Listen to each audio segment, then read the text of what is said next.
My fellow Americans, this is your ticker guy, Carl, coming at you from sunny Niceville, Florida. I want to talk to you today about the Tea Party protests on Tax Day, April 15th. The left has come out and tried to smear these things as some sort of right-wing extremism. Nothing could be further from the truth. I live in one of the most Republican districts in the United States.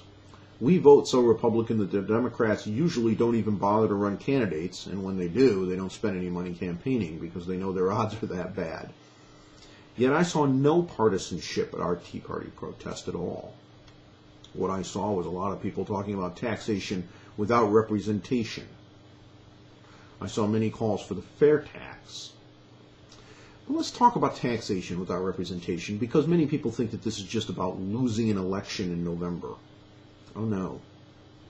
It is about the American people from both sides of the aisle, both Democrats and Republicans, calling into their congressmen and senators by margins of 100 to 300 to 1 to oppose the passage of the TARP. Congress passed the bill anyway. We were told that this was going to prevent the tremendous losses that then followed anyway in the stock and credit markets. We were told that this was going to prevent credit from being cut off to American businesses and consumers, and yet Americans have seen their interest rates on their credit cards go up by insane amounts. We were told that the credit markets were going to unfreeze, and yet today credit is just as bad as it was before, maybe even worse in some areas. What really happened here, folks, on April 15th? On April 15th, Americans took to the soapbox by the millions. It was one of the boxes of freedom. The next one in line is the ballot box. These two boxes are the most important of all. Why? Because they are guaranteed to us by the Constitution of the United States. And those who would derogate the use of these boxes of freedom by Americans expressing their outrage and calling for a redress of grievances are not only wrong, they're un-American. Those of us who showed up at those protests were sending a shot across the bow to Washington, D.C. We're mad as hell and we're not going to take it anymore. This isn't about violence, it isn't about extremism, it isn't about any of those things. It is about, as I said in my speech, the one line that garnered applause: stop the looting and start prosecuting. This country lives on the rule of law. It was founded on the rule of law. In 1776, patriots stood up and said, we're not going to have a lawless society anymore.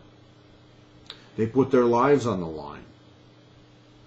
They gave us America.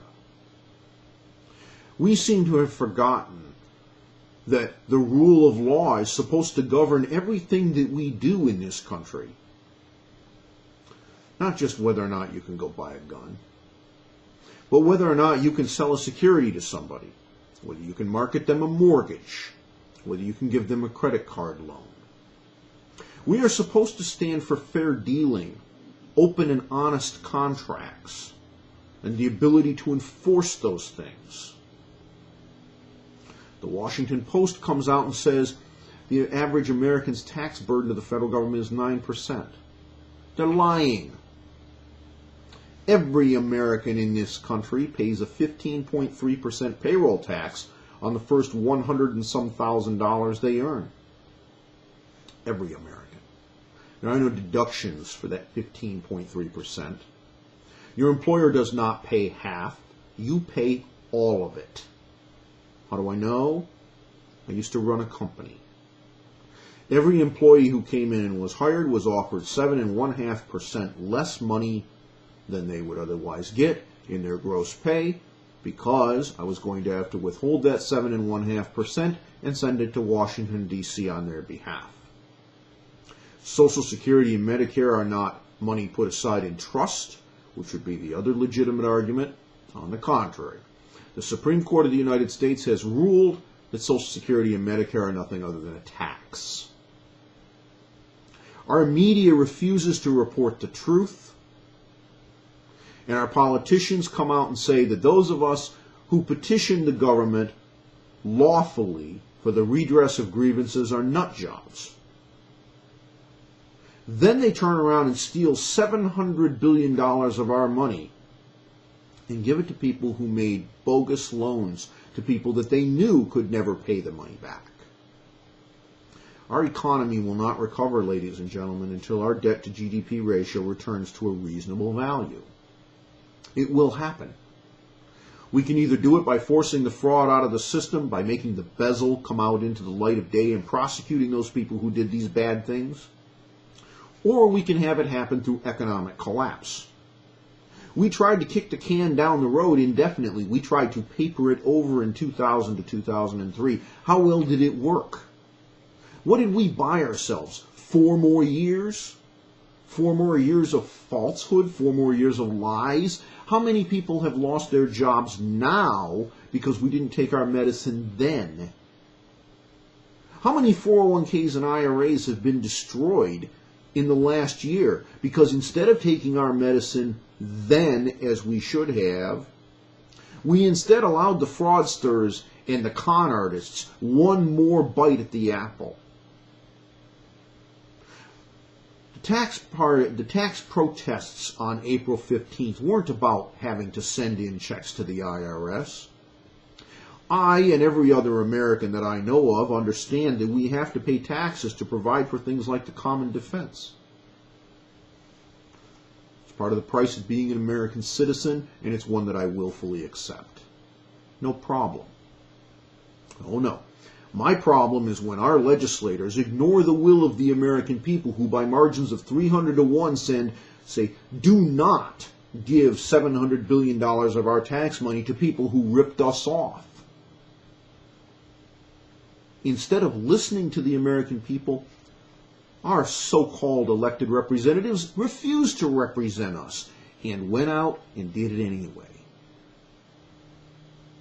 I'll issue the same invitation that I put out before. We have more protests, and we should, this year. Memorial Day, Flag Day, Independence Day. 3 good days to organize them. Let's pick one. Those of you that are involved in putting these things together, you want me to come speak? Take a look at the AIM Acceptance Speak. It's on my YouTube channel.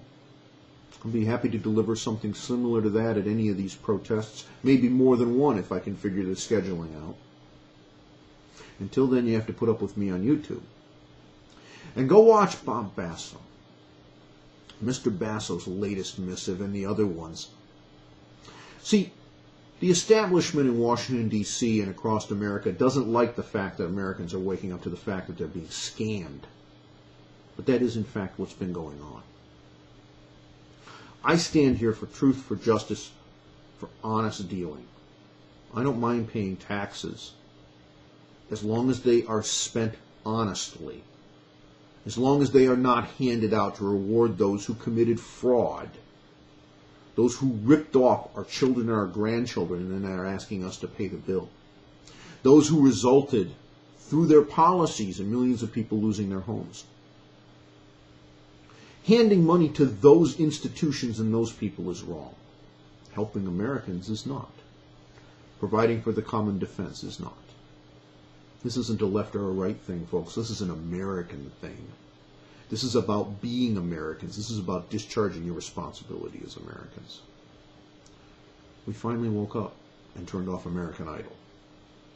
Now let's pay attention instead of listening to people like the Washington Post and Nancy Pelosi. Thank you.